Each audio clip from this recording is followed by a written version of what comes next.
तथा कृपयाविष्टम् अश्रुपूर्णा कुलेक्षणम् विषीदन्तम् इदम् वाक्यम् उवाच मधुसूदना।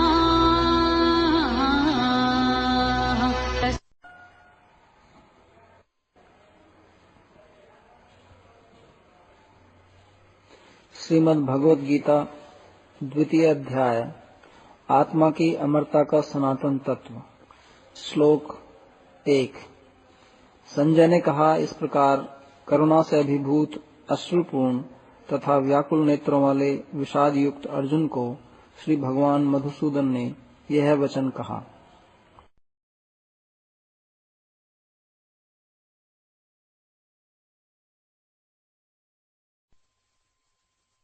कश्मलम् इदम् विस्मये समुपस्थितम् अनार्यजुष्टम् अस्वर्ग्यम् अकीर्ति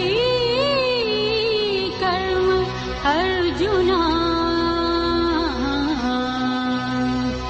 श्लोक 2। श्री भगवान ने कहा, हे अर्जुन, किस हेतु तुम्हें इस भीषण विपद काल में अनार्यों के द्वारा आचरित स्वर्ग तथा कीर्ति को नहीं देने वाला यह मोह उपस्थित हुआ।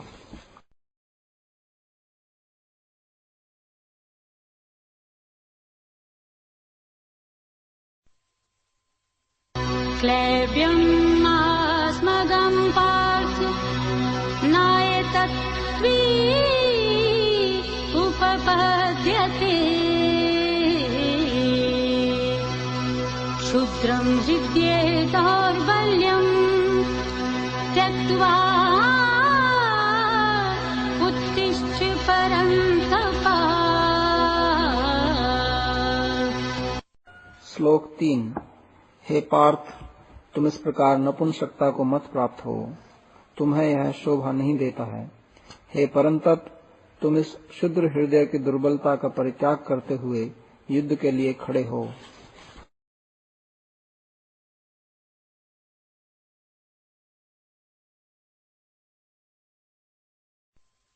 कथं भीष्मम् अहं संख्ये द्रोणं च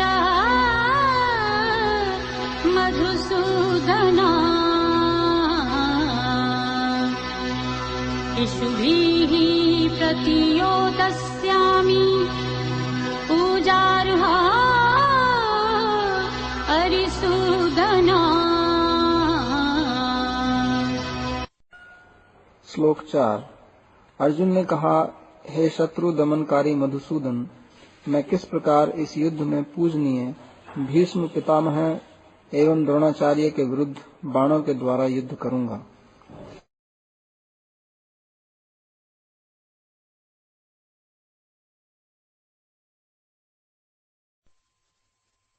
गुरून् अहत्वा हि महानुभावान् श्रेयः भोक्तुम् भैक्ष्यम् अपि इह लोके हत्वा अर्थकामान् तु गुरून् इह एव भुञ्जीयात् भोगान् रुधिर प्रदिग्धान्। श्लोक 5। महानुभाव गुरुजन को न मारकर इस संसार में भिक्षान्न के द्वारा भी जीवन यापन करना कल्याणकारी है, किंतु गुरुजन की हत्या करने से इस लोक में ही रक्त रंजित अर्थ और काम रूप भोगों को भोगना होगा।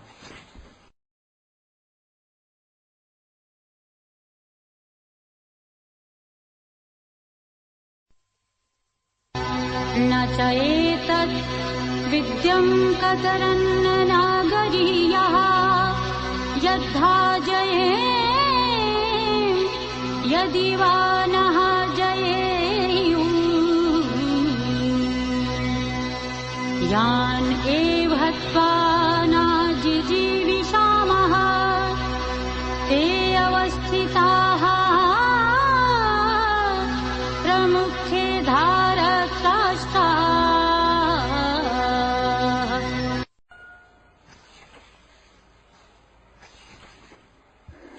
श्लोक 6।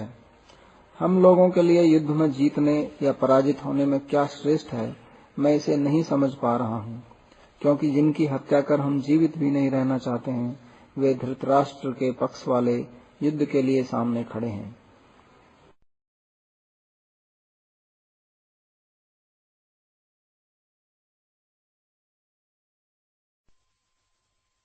कार्पण्य दोषोपहत स्वाभवः पृच्छामि त्वां धर्म सम्मूढचेताः यत् श्रेयः स्यात् निश्चितं ब्रूहि तत् मे शिष्यहताय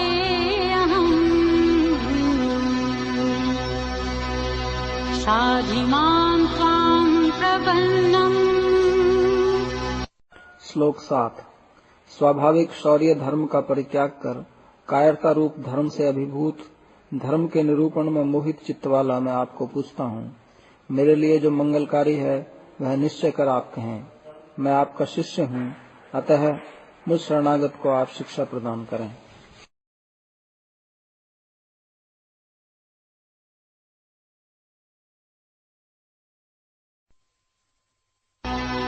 नहि प्रपश्यामि मम अप्नुयात् यत् शोकम् उच्छोषणम् इन्द्रियाणाम् अवाप्य भूमौ अस्पत्नम् श्रद्धं राज्यम्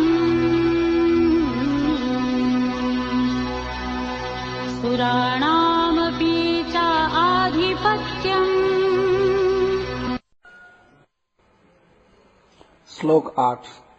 पृथ्वी के निष्कंटक और समृद्ध राज्य एवं देवताओं के आधिपत्य को पाकर भी मैं ऐसा कोई उपाय नहीं देख रहा हूँ जो इंद्रियों को सुखाने वाले इस शोक को दूर कर सके।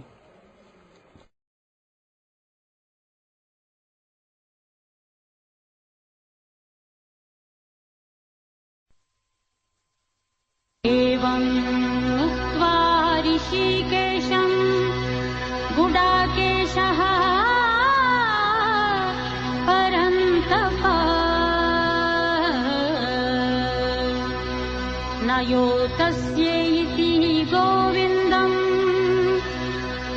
युक्त्वा तूष्णीं बभूवः। श्लोक 9। संजय ने कहा, इस प्रकार कहने के बाद शत्रुओं का दमन करने वाला अर्जुन श्री कृष्ण से यह कहकर चुप हो गया कि हे गोविंद, मैं युद्ध नहीं करूंगा।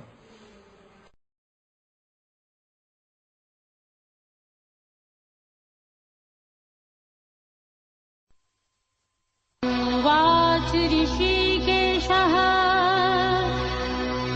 प्रहसन्नीव भारत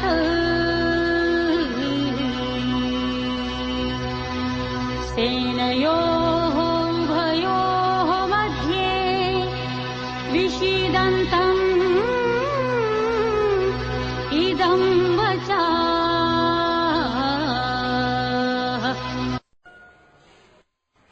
श्लोक 10।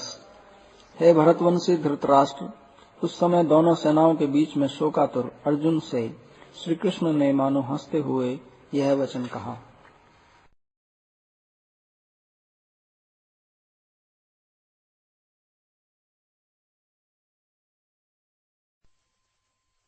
अशोच्यान् अन्वशोचः त्वम् प्रज्ञावादान्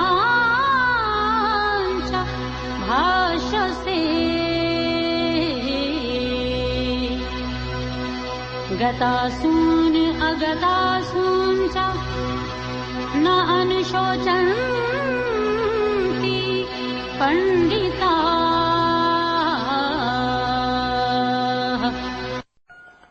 श्लोक 11। श्री भगवान ने कहा, तुम नहीं सोचने योग्य वस्तुओं के लिए शोक कर रहे हो, पुनः पांडित्यपूर्ण वचन भी कह रहे हो। किंतु पंडित गण न तो प्राणहीन और न ही प्राणवानों के लिए शोक करते हैं।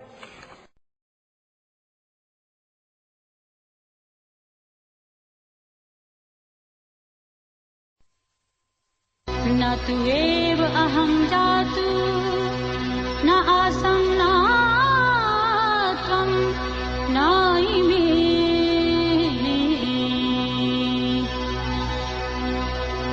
जनाधिपाः न च एव न भविष्यामः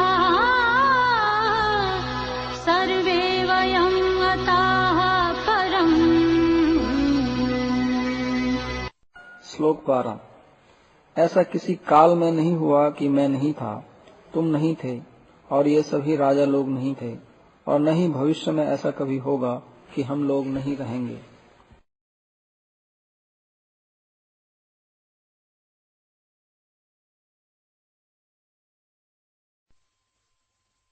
देहिना अस्मिन् यथा देहे कौमारं यौवनं जरा तथा देहान्तर प्राप्तिः धीरः तत्र न मुह्यति। श्लोक 13। जिस प्रकार शरीरधारी जीवात्मा इस स्थूल शरीर में क्रमशः कुमारावस्था, यौवनावस्था तथा वृद्धावस्था प्राप्त करता है, उसी प्रकार मृत्योपरांत जीवात्मा को अन्य शरीर प्राप्त होता है।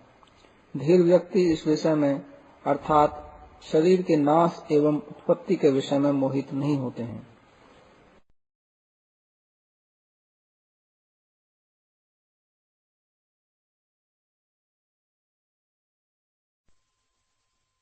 मात्रः स्पर्शः तु कौन्तेय शीतोष्ण सुख दुःखदा आत्मापायिन अनित्या कान्ति तीक्ष्णा भारत।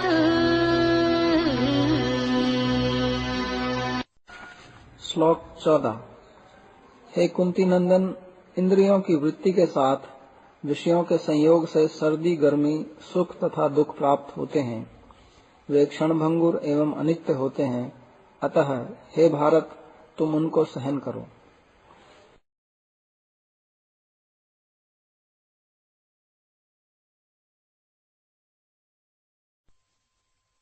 यं हीना व्यथन्ति यते पुरुषं पुरुषर्षभ समदुःख सुखं धीरं सः अमृतत्वाय कल्पते। श्लोक 15। हे पुरुषोत्तम, जो धीर व्यक्ति मात्रा स्पर्श, सुख एवं दुखादि को समान समझते हैं और इनके द्वारा विचलित नहीं होते हैं, वे निश्चय ही मुक्ति प्राप्त करने के योग्य होते हैं।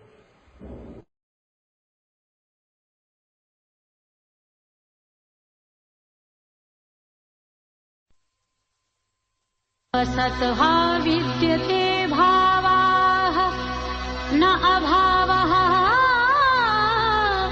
विद्यते सता उभयोः अपि दृष्टा अन्तः तु अन्योः तत्त्वदर्शिभिः।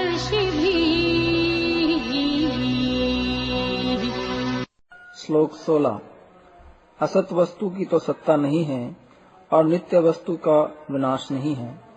तत्वदर्शी लोगों ने सत और असत वस्तु की आलोचना कर ऐसा निष्कर्ष निकाला है।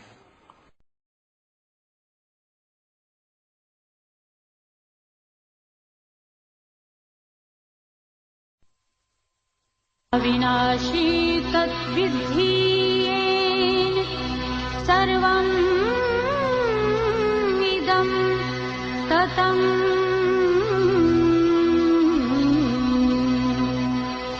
विनाशम् अव्यस्येऽस्य न कश्चित् कर्तुम् अर्हति। श्लोक 17। किंतु जो इस सारे शरीर में व्याप्त है उसे ही तुम अविनाशी जानो। कोई भी उस अविनाशी का विनाश करने में समर्थ नहीं है।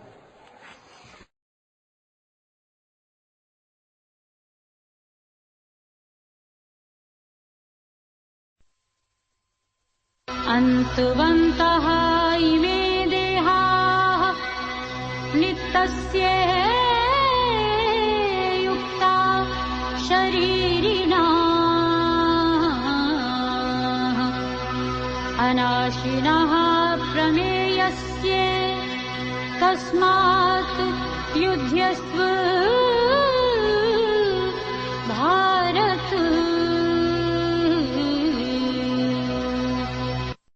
श्लोक 18। नित्य, अविनाशी और अपरिमेय जीवात्मा के ये सब भौतिक शरीर नाशवान कहे गए हैं।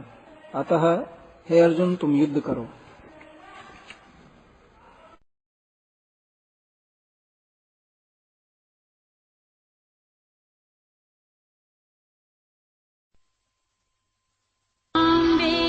हन्तारम् यः चैनं मन्यते एहतम् उभौ स्तौ न विजानीतः न अयं हन्ति न हन्यते। श्लोक 19। जो व्यक्ति इस जीवात्मा को वध करने वाला तथा वध होने वाला समझते हैं वे दोनों ही अज्ञ हैं, क्योंकि जीवात्मा न तो किसी की हत्या करता है और न ही किसी के द्वारा हत होता है।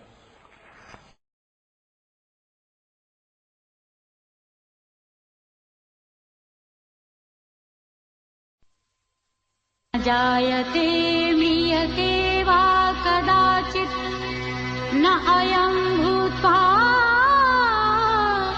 भविता वा न भूयः अजः नित्यः शाश्वतः अयं पुराणः हन्यते हन्यमाने शरीरे। श्लोक 20। यह जीवात्मा कभी भी न तो जन्म लेता है और न ही कभी मरता है, अथवा पुनः पुनः इसकी उत्पत्ति या वृद्धि नहीं होती है। यह अजन्मा, नित्य, शाश्वत और प्राचीन होने पर भी नित्य नवीन है। शरीर के नष्ट होने पर भी जीवात्मा का विनाश नहीं होता।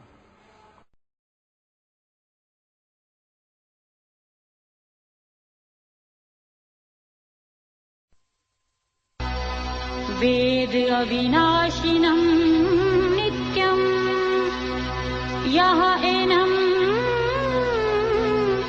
अजम् अव्ययम्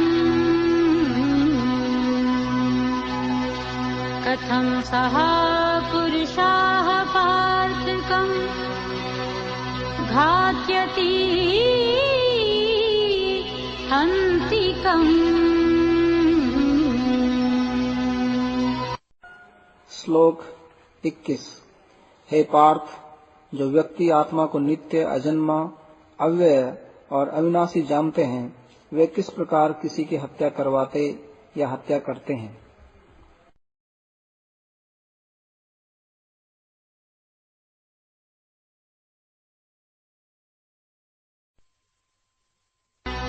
वासांसि जीर्णानि यथा विहाय नवानि गृह्णाति नरा अपराणि तथा शरीराणि विहाय जीर्णानि अन्यानि संयाति नवानि देहि। श्लोक 22। जिस प्रकार मनुष्य पुराने वस्त्रों को त्याग कर दूसरे नए वस्त्रों को ग्रहण करता है, उसी प्रकार जीवात्मा भी पुराने शरीरों को त्याग कर दूसरे नए शरीरों को धारण करता है।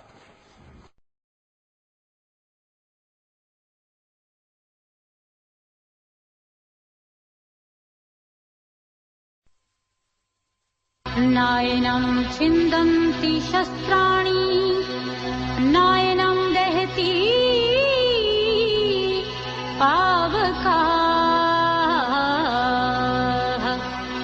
न चैनं क्लेद्यन्ति आपः न शोष्यति मारुताः। श्लोक 23। इस जीवात्मा को न शस्त्रों के द्वारा छेदा जा सकता है और न आग के द्वारा जलाया जा सकता है, न ही जल के द्वारा भिगोया जा सकता है और न ही वायु के द्वारा सुखाया जा सकता है।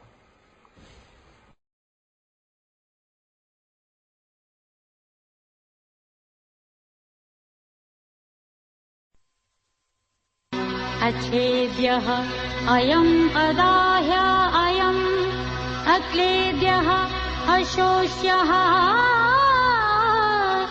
एव च नित्यः सर्वगतः स्थाणुः अचलः अयम् सनातनः।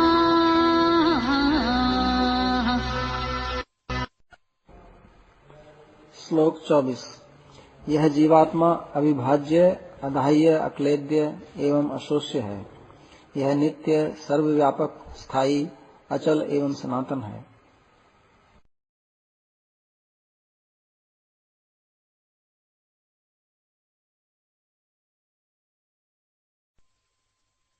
अव्यक्तः अयम् अचिन्त्याः अयम् अविकायः अयम्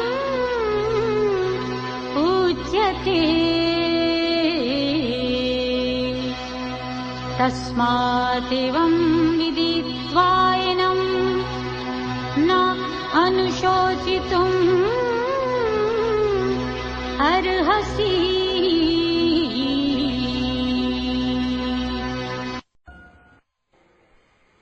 श्लोक 25। यह अव्यक्त, अचिंत्य एवं अविकारी भी कहलाता है। जन्मादि षड विकार रहित होने के कारण इसे अविकारी भी कहा जाता है। अतः जीवात्मा को इस प्रकार से जानने के बाद तुम्हारा शोक करना उचित नहीं है।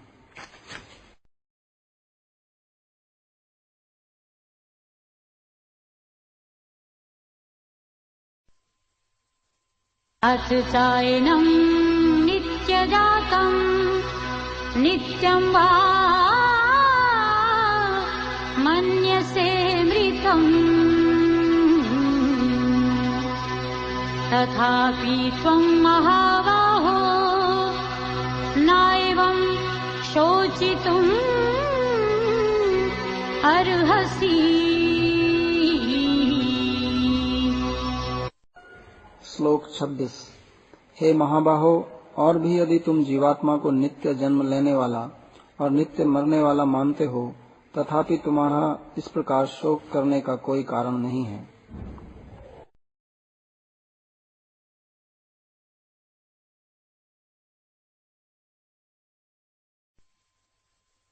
जातस्य हि ध्रुवः मृत्युः ध्रुवं जन्म मृत्युः च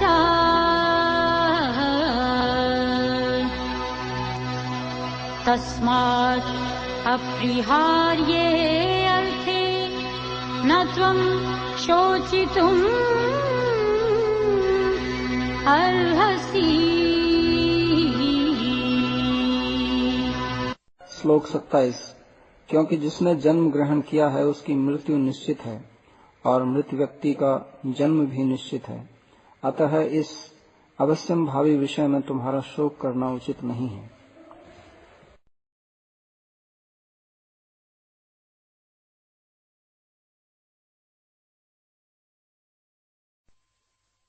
अव्यक्तादीनि व्यक्तमध्यानि भारत अव्यक्त निधनानि एव तत्र का परिदेवना। श्लोक 28। हे भारत, सभी जीव जन्म से पूर्व अव्यक्त रहते हैं, जन्म के बाद मध्यावस्था में व्यक्त होते हैं और मृत्यु के बाद पुनः अव्यक्त हो जाते हैं। अतः इस विषय में शोक का क्या कारण है?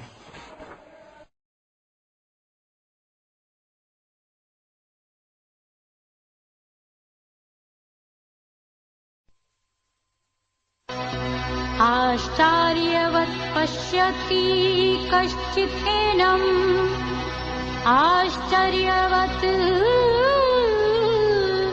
वदति तथा एव च अन्यः आश्चर्यवत् चायनम् अन्यः शृणोति श्रुत्वापि एनं वेद न च एव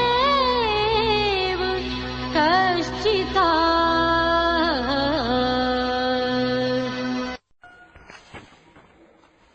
श्लोक 29। कोई जीवात्मा को आश्चर्य की भांति देखता है, कोई इसे आश्चर्य की भांति बोलता है, कोई इसे आश्चर्य की तरह सुनता है, किंतु कोई कोई सुनकर भी इसे नहीं जान पाता है।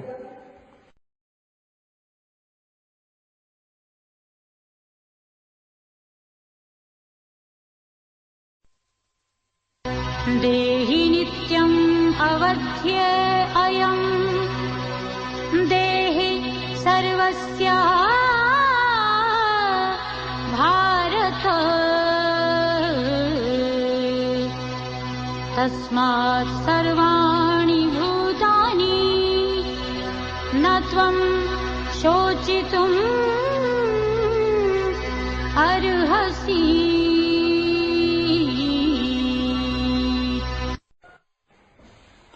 श्लोक 30। हे अर्जुन, शरीरधारी यह आत्मा सभी शरीरों में नित्य अवध्य रूप में अवस्थित है, अतः जीवात्मा के लिए तुम्हारा शोक करना उचित नहीं है।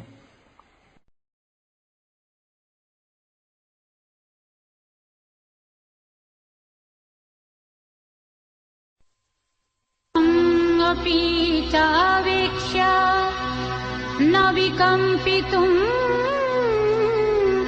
अर्हसि धर्म्यार्थी युद्धात् श्रेयः अन्यत् क्षत्रियस्य न विद्यते। श्लोक 31। दूसरी ओर स्वधर्म का विचार करने पर भी तुम्हारा विचलित होना उचित नहीं है, क्योंकि धर्म के लिए युद्ध करने की अपेक्षा क्षत्रिय के लिए अन्य कुछ भी मंगलप्रद कार्य नहीं है।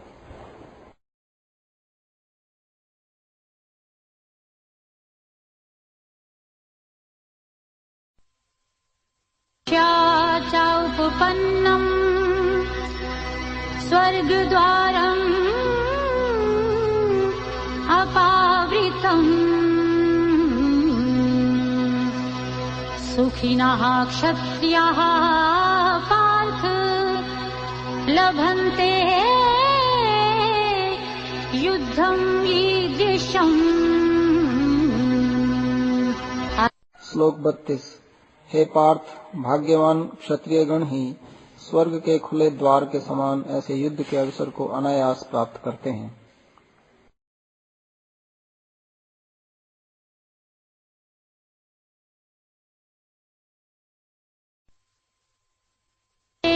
त्वम् इमम् धर्म्यम् सङ्ग्रामम् न करिष्यसि ततः स्वधर्मम् कीर्तिम् च हित्वा पापम् अवाप्स्यसि। श्लोक 33।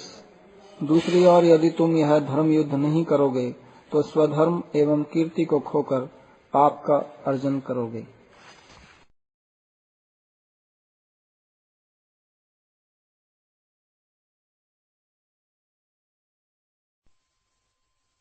अपि भूतानि कथयिष्यन्ति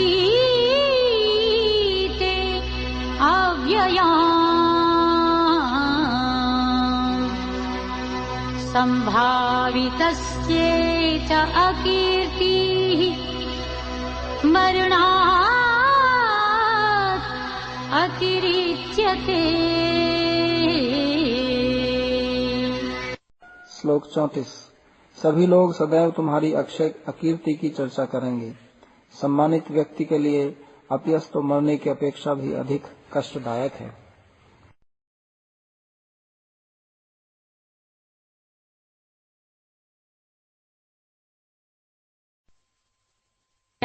रणात् उपरतम् मंस्यन्ते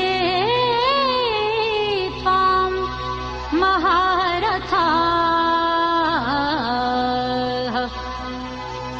येषाम् च त्वम् बहुमताः भूत्वा यास्यसि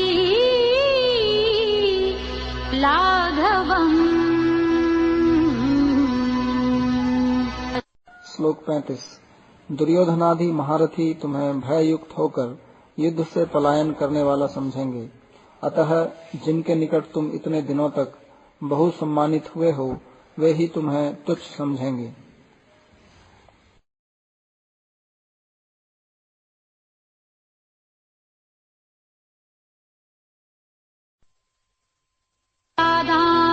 च बहून् वदिष्यन्ति तव अहिताः निन्दन्तः त्वसामर्थ्यम् ततः दुःखकरं नु किम्। श्लोक 36। तुम्हारे शत्रु लोग तुम्हारी सामर्थ्य की निंदा करते हुए अनेक न कहने योग्य बातों को कहेंगे। हे अर्जुन, इससे अधिक दुख का विषय और क्या हो सकता है।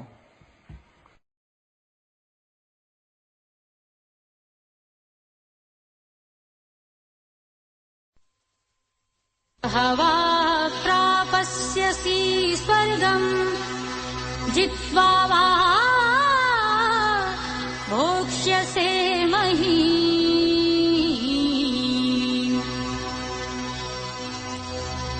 तस्मात् उत्तिष्ठ कौन्तेय युद्धाय कृत निश्चयः। श्लोक 37। हे कुंती नंदन, युद्ध में मारे जाने पर तुम स्वर्ग प्राप्त करोगे या जीतने पर पृथ्वी का भोग करोगे, अतः कृत संकल्प होकर युद्ध के लिए खड़े हो जाओ।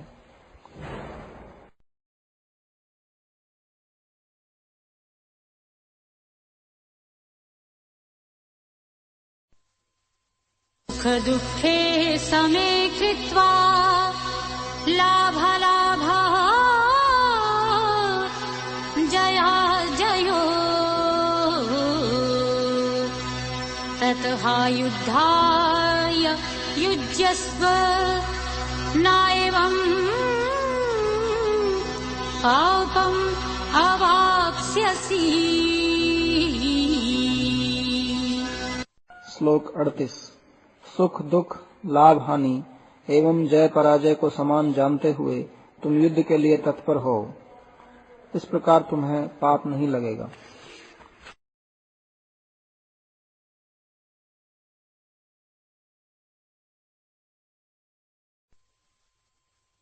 ते अभिहिता सांख्ये बुद्धिः योगे तु इमां शृणु। बुद्धया युक्तः यया पार्थ कर्मबन्धं प्रहास्यति। स्थास्यसि। श्लोक 39। हे पार्थ, अब तक मैंने तुम्हें सांख्य योग की बातें कही, किंतु अब तुम्हें भक्ति योग से संबंधित ज्ञान दे रहा हूँ, जिस बुद्धि को प्राप्त करने पर तुम संसार से मुक्त हो जाओगे।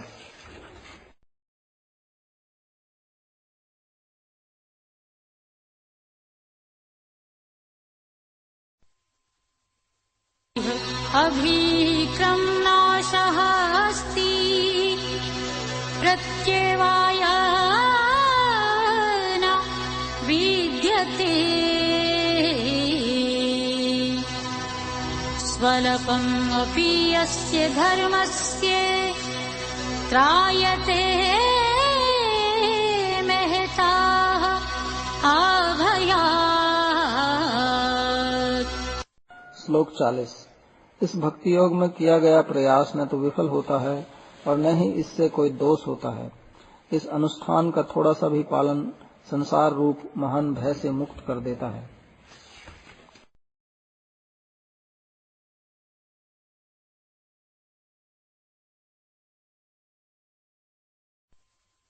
व्यवसायात्मिका बुद्धिः एका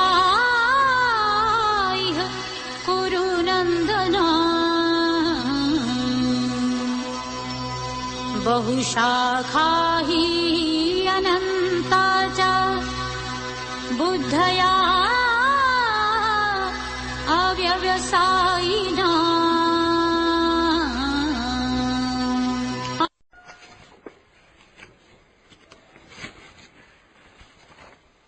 श्लोक 41। हे कुरुनंदन, इस भक्ति मार्ग में जो निश्चयात्मिका बुद्धि है वह एक निष्ठा होती है, किंतु भक्ति बहिर्मुख व्यक्तियों की बुद्धियां अनंत और अनेक शाखाओं वाली होती हैं।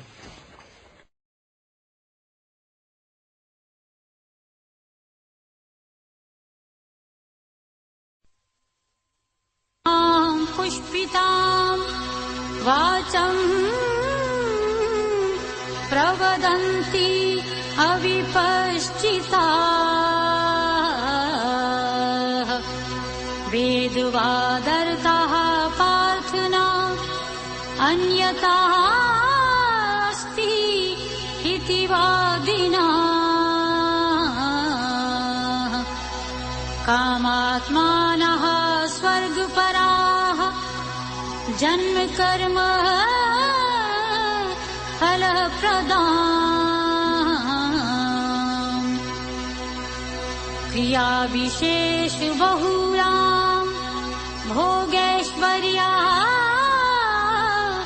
गतिं प्रति। श्लोक 42 और 43। जो मूर्ख लोग वेद के अर्थवाद में रत हैं, वे वेदों में वर्णित आपात मनोरम परंतु परिणाम में विषमय अलंकारी वाक्यों को ही वेद वाक्य कहते हैं। वे स्वर्ग आदि फलों के अतिरिक्त अन्य ईश्वर तत्व को नहीं मानते हैं। अतः काम के द्वारा कलुषित चित्त वाले वे स्वर्ग प्रार्थी सकाम पुरुष भोग एवं ऐश्वर्य की प्राप्ति के साधन स्वरूप जन्म तथा कर्म में बांधने वाली विविध क्रियाओं को ही प्रकृष्ट वेद वाक्य कहते हैं।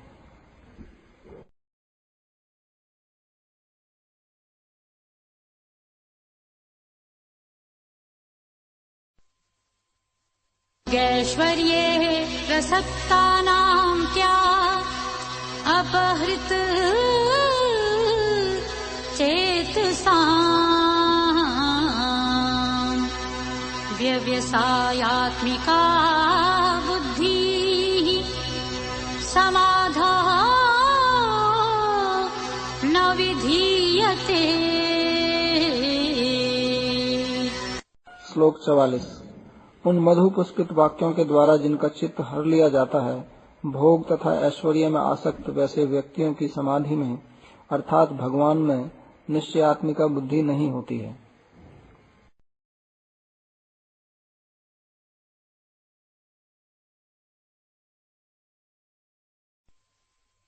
गुण्ये विश्याः वेदाः निस्त्रैगुण्याः भव अर्जुन। निर्द्वन्द्वाः नित्ये सत्त्वस्थः निर्योगक्षेमः आत्मवान्। श्लोक 45। हे अर्जुन, तुम वेदों में वर्णित 3 गुणों का परित्याग कर निर्गुण तत्व में प्रतिष्ठित हो। तुम समस्त द्वंद्वों से रहित होकर योग क्षेम की चिंता न करते हुए मेरे द्वारा प्रदत्त बुद्धि योग के द्वारा शुद्ध सत्व में प्रतिष्ठित हो जाओ।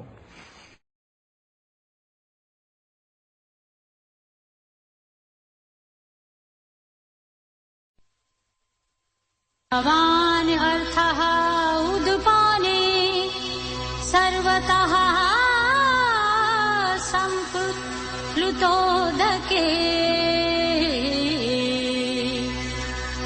तावान् सर्वेषु वेदेषु ब्रह्मणस्य विजानता।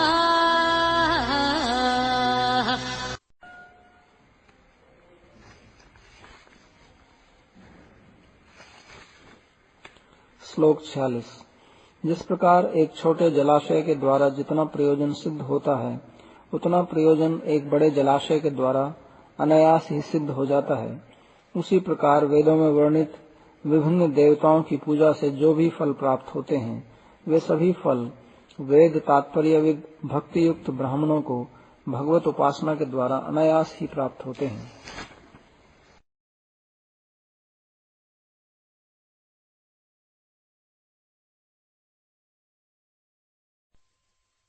एव अधिकारः ते मा फलेषु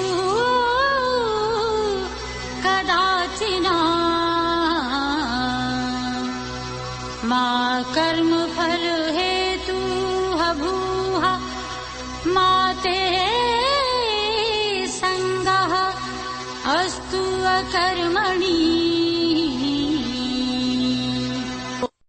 श्लोक 47। स्वधर्म विहित कर्म करने में ही तुम्हारा अधिकार है, किंतु उस कर्म के फल में तुम्हारा अधिकार नहीं है। तुम स्वयं को न तो कर्म के फल का कारण मानो और न ही कभी कर्म के नहीं करने में आसक्त हो।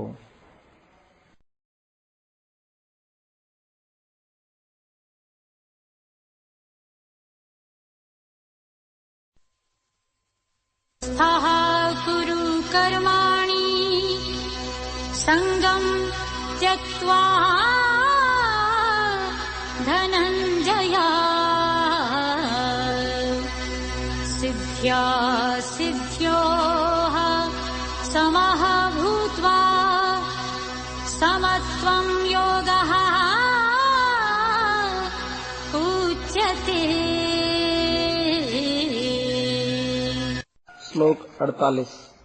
हे धनंजय, कर्मफल की सफलता तथा असफलता एवं कर्म में आसक्ति का परित्याग कर भक्ति योग से युक्त होकर समभाव से स्वधर्म विहित कर्म करो, क्योंकि ऐसा समत्व भाव ही योग कहलाता है।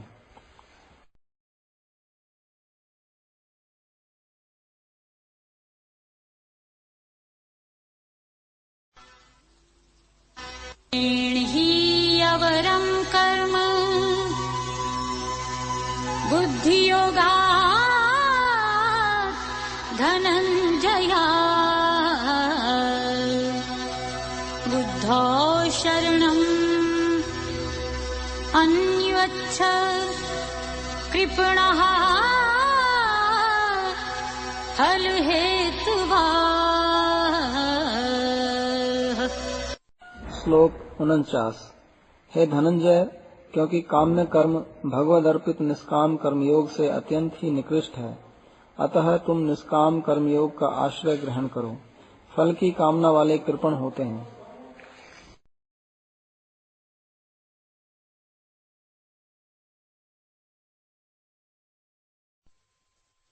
युक्तः जहाति इह उभय सुकृत दुष्कृते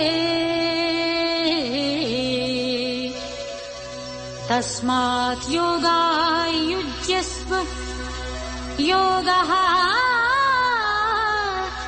कर्मसु सुकौशलम्। श्लोक 50। बुद्धि योग से युक्त व्यक्ति इस जन्म में ही सुकृत और दुष्कृत दोनों का परित्याग करते हैं। अतः तुम निष्काम कर्मयोग के लिए चेष्टा करो। समभाव के साथ बुद्धि योग के आश्रय में कर्म करना ही कर्मयोग का कौशल है।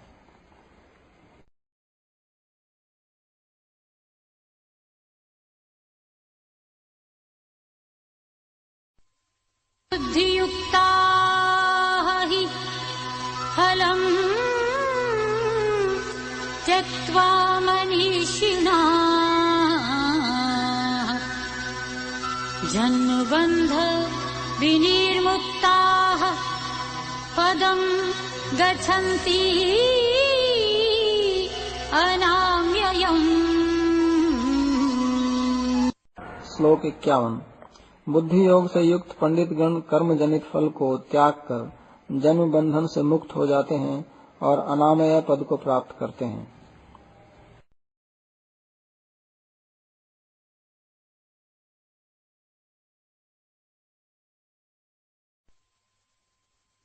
मोह कलिलम् बुद्धिः व्यतितरिष्यति तदा गन्तासि निर्वेदम् श्रोतव्यस्य श्रुतस्य च। श्लोक 52। जब तुम्हारी बुद्धि मोह रूप सघन वन को पार कर जाएगी तब तुम सुनने योग्य और सुने हुए विषयों के प्रति वैराग्य प्राप्त करोगे।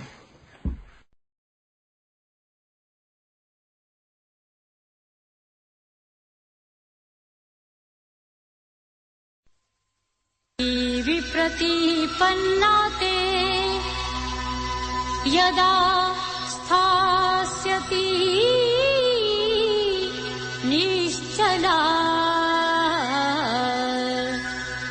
समाधौ अचला बुद्धिः तदा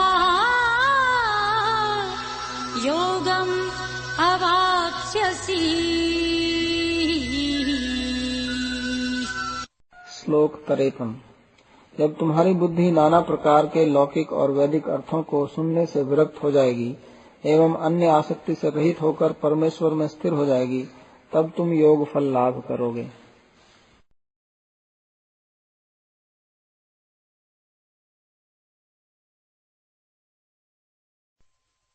चित्प्रज्ञस्य का भाषा समाधिस्थस्य केशवा स्थितधीः किं प्रभाषेत् किम् आसीत् व्रजेत किम्। श्लोक 54। अर्जुन ने कहा, हे केशव, समाधि में स्थित स्थिर बुद्धि वाले व्यक्ति के क्या लक्षण हैं? वे किस प्रकार बोलते हैं, किस प्रकार बैठते हैं एवं किस प्रकार चलते हैं?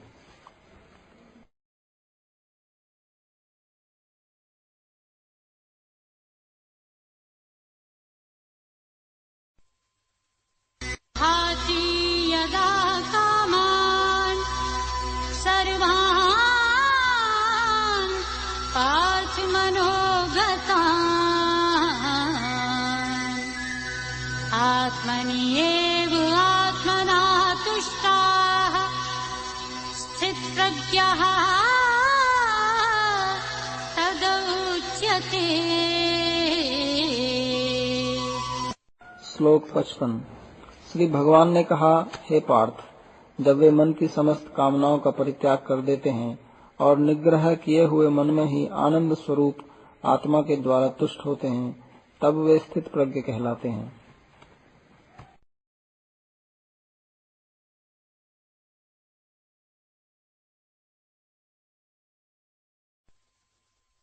येषु अनुद्विग्मनाः सुखेषु विगतस्पृहाः वीतरागभयोक्रोधाः वीतराग भय क्रोधास्थित धीः मुनिः उच्यते। श्लोक 56। जो आध्यात्मिक आदि तीनों तापों के उपस्थित होने पर उद्विग्न नहीं होते हैं, सुख प्राप्त करने पर सुख में स्पृहाहीन रहते हैं, राग भय तथा क्रोध से रहित ऐसे मुनि स्थित प्रज्ञ कहलाते हैं।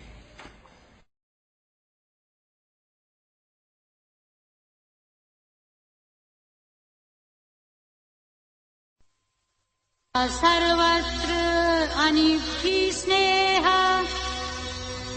तत्तत् प्राप्य शुभाशुभम् न अभिनन्दति न द्वेष्टि तस्य प्रज्ञा प्रतिष्ठिता। श्लोक 57। जो व्यक्ति सर्वत्र स्नेह रहित होते हैं और अनुकूल की प्राप्ति से न तो प्रसन्न होते हैं और न ही प्रतिकूल के प्राप्त होने पर उससे द्वेष करते हैं, उनकी बुद्धि स्थिर है।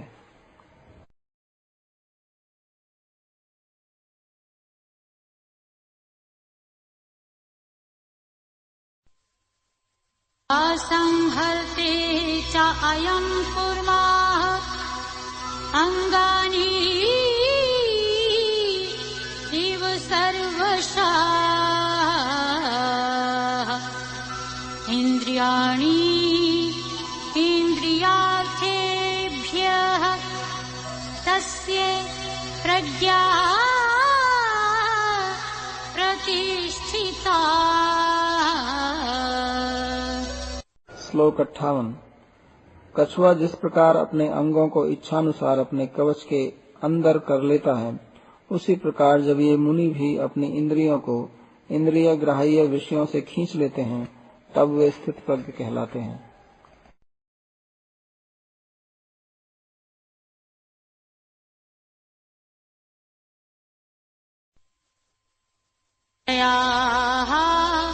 विनिवर्तन्ते निराहारस्य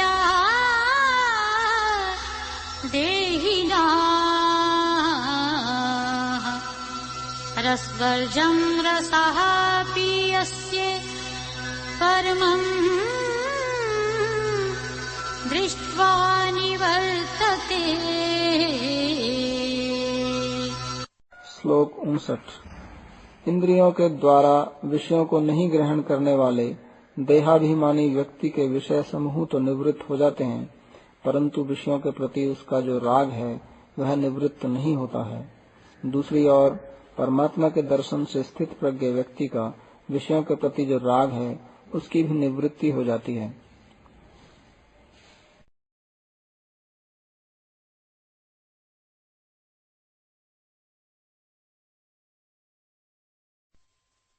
यतता हि अपि कौन्तेय पुरुषस्य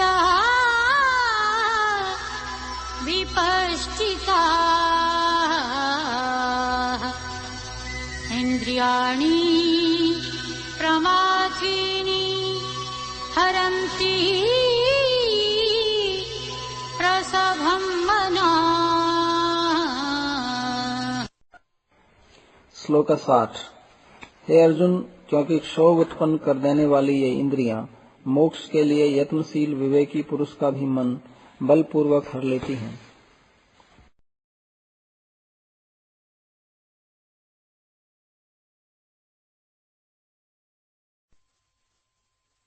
सर्वाणि संयम्य युक्तः आसीत्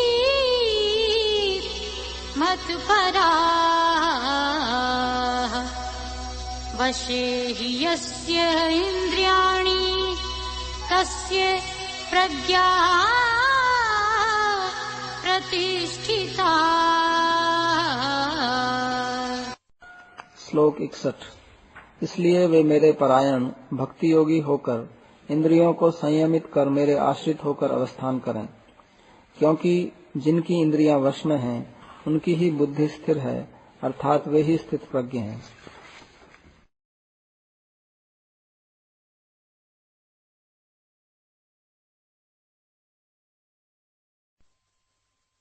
आयतो विश्यानुपुंसाः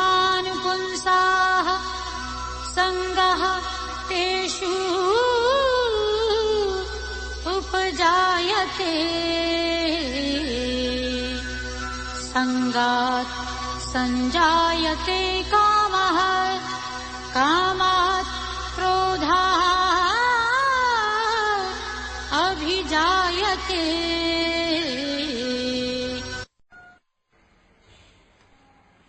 श्लोक 62। शब्दादि विषयों का निरंतर चिंतन करने से उन विषयों में चिंतनकारी पुरुष की आसक्ति उत्पन्न हो जाती है। आसक्ति से काम एवं काम से क्रोध की उत्पत्ति होती है।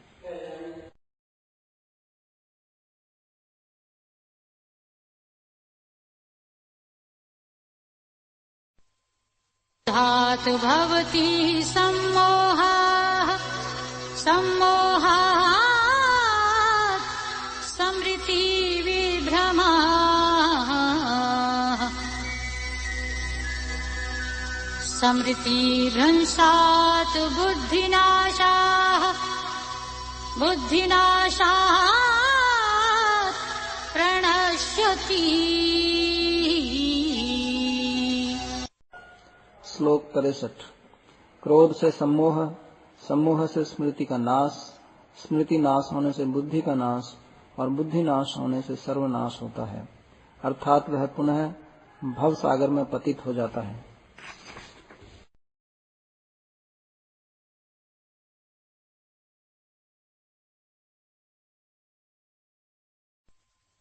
राग द्वेष विमुक्तस्तु विषयान् इन्द्रिये आचरन् आत्मवश्येह विधेयात्मा प्रसादम् अधिगच्छति। श्लोक 64। किंतु संयमित पुरुष राग द्वेष से रहित होकर अपने वश में की हुई इंद्रियों के द्वारा यथायोग्य विषयों को भोगने पर भी प्रसन्नता प्राप्त करते हैं।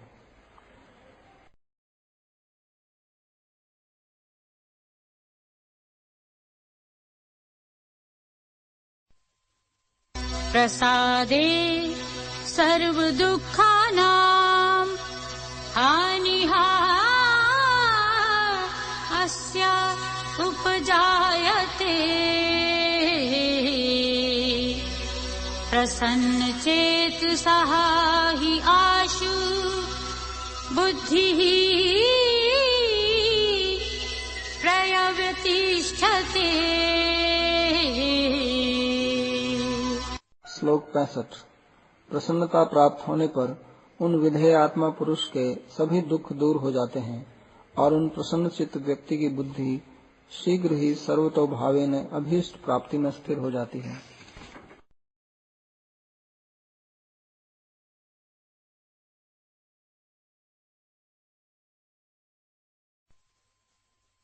बुद्धिः अयुक्तस्य न च अयुक्तस्य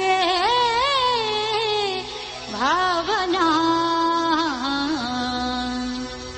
न च अभाव्यतः शान्तिः अशान्तस्य कुतः सुखम्। श्लोक 66। अवशीभूत मन वाले पुरुष की आत्म विषयनी बुद्धि नहीं होती है, वैसे बुद्धिहीन पुरुष को परमेश्वर का ध्यान नहीं होता है तथा ध्यान रहित व्यक्ति को शांति नहीं मिलती है। अशांत पुरुष को भला सुख कहाँ है।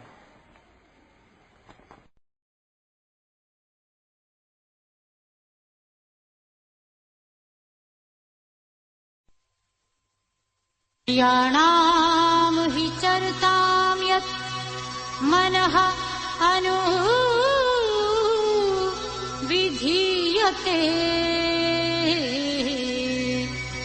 तत् अस्य हरति प्रज्ञां वायुः नावम् इव अंभसि। श्लोक 67। जिस प्रकार वायु जल में स्थित नाव को हर लेती है, उसी प्रकार अजितेंद्रिय व्यक्ति का मन विषयों में विचरण करने वाली जिस किसी इंद्रिय के प्रति अनुधावित होता है, वह उसी इंद्रिय के अनुवर्ती होकर उसकी बुद्धि को हर लेता है।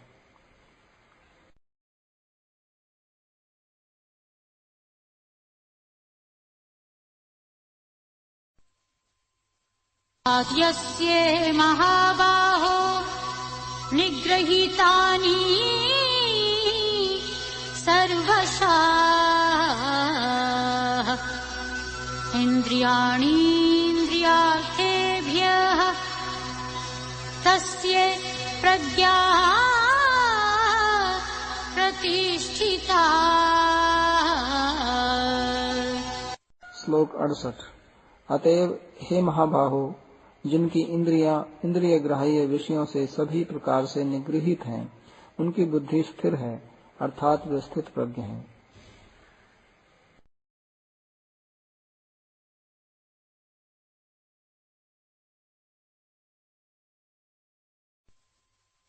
या निशा सर्वभूतानां तस्यां जागृति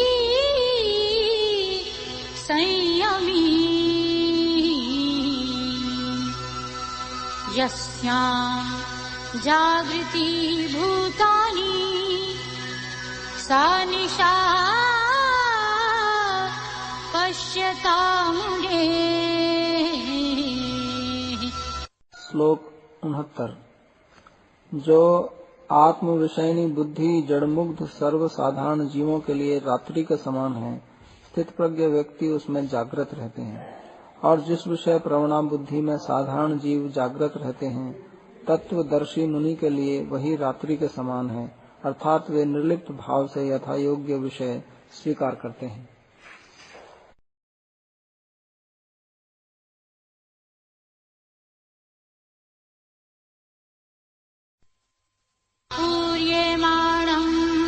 अचला प्रतिष्ठम् समुद्रम् आपः प्रविशन्ति यदा तद्वत् कामः यं प्रविशन्ति सर्वे सह शान्ति आप्नोति न कामकामी। श्लोक 70। जिस प्रकार अनेक नदियों का जल परिपूर्ण और अचल प्रतिष्ठा वाले समुद्र में बिना कोई क्षोभ उत्पन्न किए हुए प्रवेश करता है, उसी प्रकार सभी कामनाएं स्थित प्रज्ञ पुरुष में बिना कोई विकार पैदा करती हुई ही उनमें प्रविष्ट हो जाती हैं। वे ही शांति प्राप्त करते हैं, न कि अपनी कामनाओं को पूर्ण करने के इच्छुक व्यक्ति।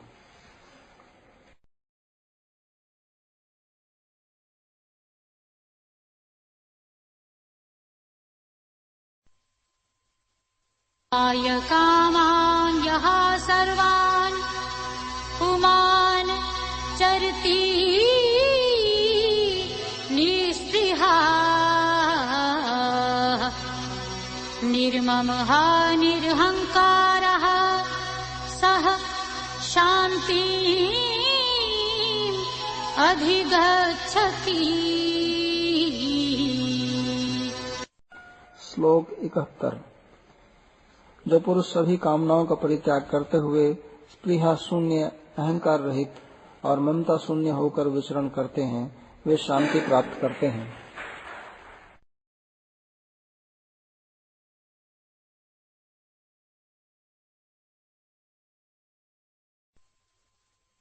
ब्राह्मी स्थितिः पार्थ नायनां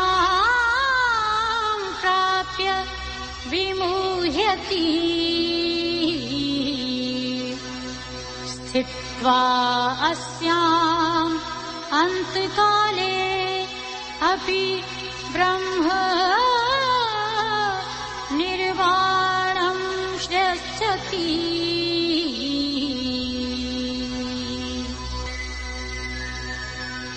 श्लोक 72। हे पार्थ, इस प्रकार ब्रह्म प्राप्ति की स्थिति को ब्राह्मणी स्थिति कहा जाता है। इस स्थिति को प्राप्त करने पर कोई भी मोहित नहीं होता है। मृत्यु काल में क्षण मात्र भी इसमें स्थित होने पर ब्रह्म निर्वाण प्राप्त होता है।